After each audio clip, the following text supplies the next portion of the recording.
how do I see the future of watchmaking education? It's always a hard one. I think it's bright in general. I would also say for the whole industry, I think we have actually a really bright future. I think because of the industry, we also have automatically a bright future for the schools. Yet it's not easy to handle more schools. Will it be run by governments? Will they be run by industries, a private guy? That's the third axis or option that you have. But I think for the existing schools, I think it's really should be a good future for everybody actually, because of the even if the industry doesn't grow much, just imagine all the current jobs out there, and some of the most secure jobs we have in the world. It has to do with service and restoration, because when you stop production, you can be in trouble because people might stop buying something, but they don't throw away a Rolex watch.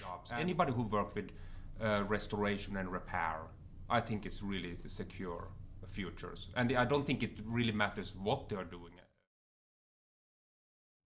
So if I describe my students who typically come here, yeah, that would actually be completely impossible. I can't generalize at all, because first of all, well, if I had thousands of students, I would have a statistic. But since I only teach 4 to 6 students every 2 years,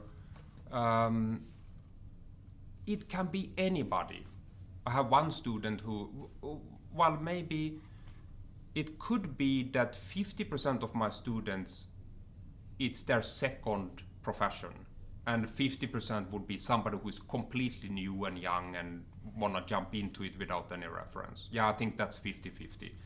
And then it can be somebody who often, probably 50%, I think, also went to the university before, but then they realized later on that, okay, I didn't like that, I really want to work with my hands.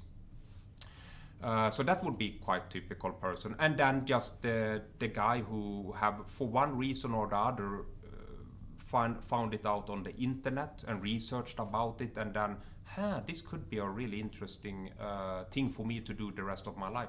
There's no one here who is here in for the short term. They're all in here to do this as for their life.